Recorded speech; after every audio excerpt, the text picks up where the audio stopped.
When an anime uses their whole runtime, you know they're cooking. Okay, so we just watched Doctor Elise, the Royal Lady with the Lamp, episode number 8. I think it's the 8th week. Yeah, we just watched episode number 8, and they did use their whole runtime to tell a story. One thing that I've continually said about Doctor Elise is the thing that separates the show for me, just on a personal level, is the writing. I think the writing is craftily and perfectly done.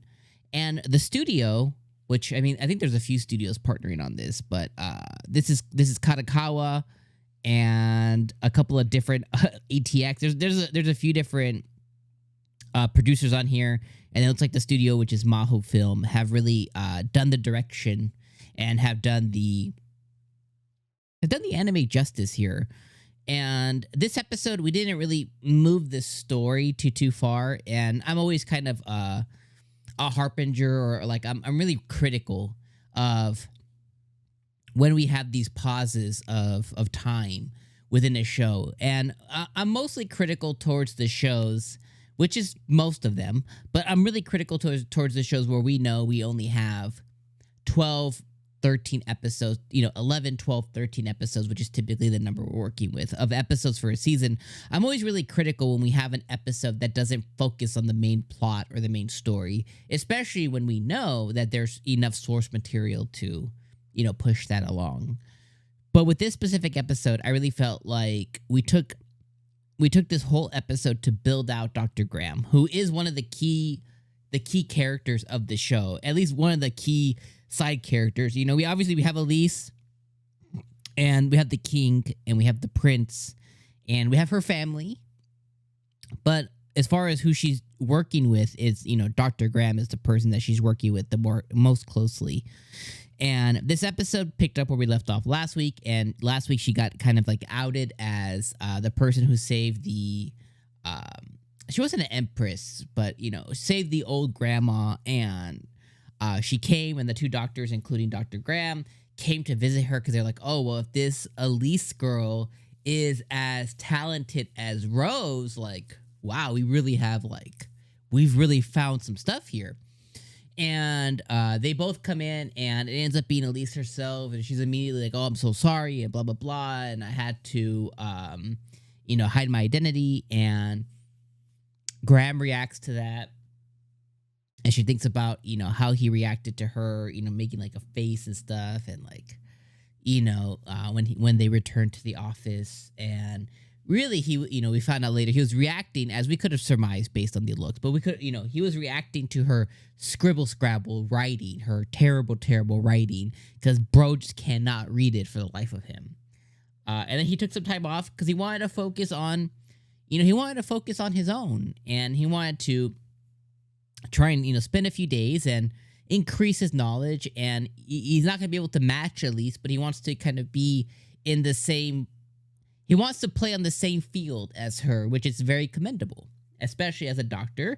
If you're a patient and you know that you have this team of doctors who's continually honing their craft and have an appetite and satiate and need to get and have a desire to have a knowledge satiated, I guess you could say, you would love that, right? It's like, if I know that, like, hey, I have this problem and I'm going to this doctor's office, or I have this specific doctor, and one of their vices is continually learning more and absorbing more knowledge, like, I'm gonna love that as their employer would, as the king would, as the government would, whatever, right? So yeah, it makes total sense. So we have that, and then we get his whole backstory because she goes and visits him, and the nanny, or the I always call them nannies, but the maid, the person he lives with who takes care of him, his caretaker, falls ill. She has some abdominal pain, and she ends up falling with Elise there. Obviously, plot armor kind of thing, like, of course she does.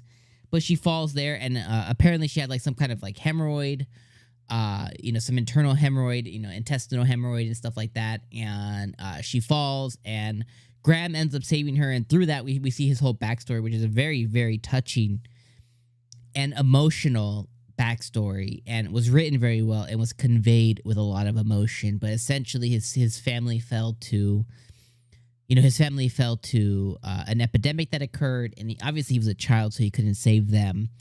But that's kind of what motivated him to become a doctor, is to be able to potentially save others in the future, which I think he's doing really well, and he was able to save his maid, and he called her family because she's the only person who ended up staying with him when everybody else left because of what happened to his family. Like, people, like, the normal thing people do is, like, if I can't get paid to do my job, I can't support myself. So it's like, no matter how I feel about you, they made a decision, but she made the decision that she put him above herself, kind of thing. And, obviously it's paid out dividends because he became a doctor. He's supporting her, and she lives, it paid dividends for her. But it was just an emotional moment that they shared. And I thought it's beautiful, and it got me a little choked up, and I was like, this is a really, really cool thing. And that's what Dr. Elise continually does, is even when it pivots away, because it did pivot away from the main storyline this episode, even when it did do that, it brought us back through the emotional and captivating writing by going through Dr. Graham's story. And then obviously that ties back into the main plot. I'm ready to get back into, the prince chasing Elise, and, I'm ready to get back into the juice. But I have to acknowledge that this episode, like, I was really, really entertained. I was really into it, and I was really emotional through it because of the writing that was just so good. So, continuing on, Dr. Elise continues to not be able to do wrong for me. I think I put this anime at least at a 9 out of 10. Like, this is probably my favorite anime of this season, and there's probably 3 specific ones out there that I could specifically go to. So depending on the day you ask me, but today it's my favorite. But there's definitely 3 that, just depending which day you ask me, that could change a little bit. But regardless, Dr. Elise, episode 8, fantastic. See you guys next week for episode 9. Can't wait to talk about this more. Can't wait to see what next week brings. Hopefully, we get to drink the juice next week, and I want to see more of the prince, and I want to see more of the turmoil that's been brought upon Elise. So, see you guys then. Peace out, my friends.